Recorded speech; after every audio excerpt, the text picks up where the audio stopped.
வணக்கம். இன்னைக்கு நாம ஒரு முக்கியமான விஷயத்த பத்தி பேச போறோம். நம்ம வீட்டு கல்யாணம், காது குத்துன்னு எந்த விழா எடுத்தாலும் அது ரொம்ப ஆடம்பரமா இருக்கணும்னு ஒரு அழுத்தம் எல்லாருக்கும் இருக்கு இல்லையா? ஆனா இந்த பகட்டுக்கு பின்னால ஒரு பெரிய ஆபத்து ஒளிஞ்சிருக்குன்னு ஒரு வலுவான எச்சரிக்கை வருது. வாங்க அத பத்தி தான் இன்னைக்கு ஆழமா பார்க்க போறோம்.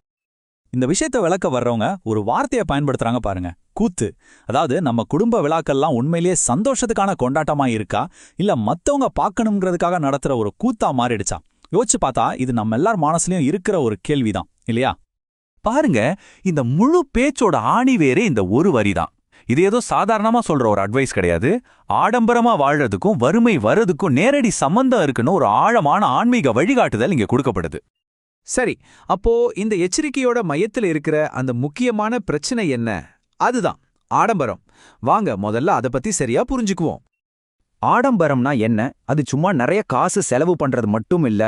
அடுத்தவங்க நம்மள பத்தி என்ன நினைப்பாங்க, நம்ம ஸ்டேட்டஸ காட்டணும்னு பண்ற ஒவ்வொரு தேவையற்ற செலவும் பகட்டும் தான் ஆடம்பரம்னு இதுல தெளிவா சொல்றாங்க. சரி, இந்த ஆடம்பரம் ஏன் ஒரு தப்பான விஷயமா பார்க்கப்படுது? இங்கதான் ஒரு முக்கியமான தெய்வீக எச்சரிக்கையும் அதே நேரம் ஒரு ஃபைனான்ஷியல் வார்னிங்கும் வருது. அதை இன்னும் கொஞ்சம் ஆழமா பார்க்கலாம். இங்க ஒரு முக்கியமான விஷயத்தை நம்ம நல்லா கவனிக்கணும். இந்த பார்வை ஆடம்பரத்தை மட்டும் எதிர்க்கல, அது வறுமையும் கூட நிராகரிக்குது. அதாவது ரொம்ப ஆடம்பரமாவும் வாழாதீங்க, அதே நேரம் வறுமையிலையும் வாடாதீங்க. ரெண்டுக்கும் நடுவுல எளிமையான ஒரு வாழ்க்கை வாழுங்க, அதுதான் சரியான பாதைன்னு இது வழிகாட்டுது. செலவு பண்றதுல ஒரு சின்ன வித்தியாசம் இருக்கு. உங்க குடும்பத்தோட உண்மையான தேவைகளுக்கு நீங்க தாராளமா செலவு செஞ்சா அது ஒரு தர்மம். ஆனா அதுவே தேவைக்கு மீறி அடுத்தவங்களுக்காக பண்ற வீண் விரயமா மாறும்போதுதான் அது தப்புன்னு சொல்லப்படுது. இந்த ஆடம்பரத்துக்கு நாம கொடுக்கிற உண்மையான விலை வெறும் பணம் இல்லைங்க, நம்ம குடும்பத்தோட நிம்மதி. இத விளக்க ஒரு மனசு தொடர மாதிரி ஒரு ஓமையே சொல்றாங்க. இத கொஞ்சம் யோசிச்சு பாருங்க. முதல்ல ஒரு தலைவலி, அதாவது வீட்ல கல்யாணமாகாத ஒரு புள்ள. அடுத்து 2 தலைவலி, அந்த புள்ள டைவர்ஸ் ஆகி வீட்டுக்கு திரும்பி வர்றது. மூணாவதா அந்த புள்ள தன்னோட குழந்தையோட வீட்டுக்கு திரும்பி வர்றது. இப்படி தலைவலி அதிகமாகும்போது நம்மகிட்ட எவ்வளோ பெரிய சொத்து இருந்து என்ன பிரயோஜனம்? இந்த ஒரு தலைவலி வந்தா உங்களோட சொத்து இருந்து என்ன பிரயோஜனம்? பாத்தீங்களா, இந்த ஒரு கேள்வி இந்த மொத்த விஷயத்தோட சாரத்தையும் அப்படியே கொண்டு வந்துருது.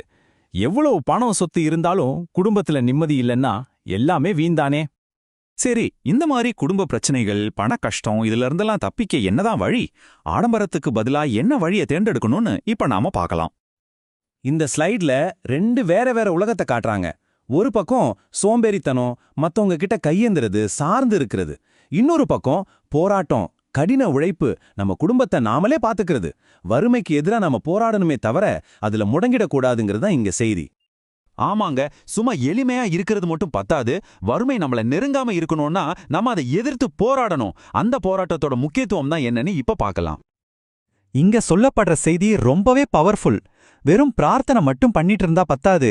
வறுமைக்கு எதிரா நாம போராடணும். போராட்டங்கிறது இங்க ஒரு ஆக்ஷன் பிளான். நம்பிக்கையும் உழைப்பும் சேர்ந்த ஒரு போராட்டம். ஆக மொத்தத்துல நாம கத்துக்க வேண்டியது ஒரு சமநிலையான பாதைய பத்தி தான். குடும்பத்துக்கு தேவையானத தாராளமா செய்யுங்க, ஆனா வீண் விரயம் வேணாம். எளிமையா வாழுங்க, ஆனா வறுமையில சிக்காதீங்க. கடினமா உழைங்க, முன்னேறுங்க, ஆனா சோம்பேறித்தனத்துக்கு மட்டும் இடமே கொடுக்காதீங்க. இதுதான் இந்த பேலன்ஸ்க்கான ரகசியம். சரி, கடைசியா உங்களை ஒரு முக்கியமான கேள்வியோட விட்டுட்டு போறேன். இன்னைக்கு இருக்கிற உலகத்துல சுத்தி இருக்கிறவங்க எல்லாரும் ஆடம்பரமா வாழ்ந்து அதை சோஷியல் மீடியாவில போடும்போது அந்த சமூக அழுத்தத்துக்கு நடுவுல எளிமையா வாழ்றதுங்கிறது நிஜமாவே சாத்தியமான ஒரு விஷயம் தானா? நீங்க என்ன நினைக்கிறீங்க? யோசிச்சு பாருங்க.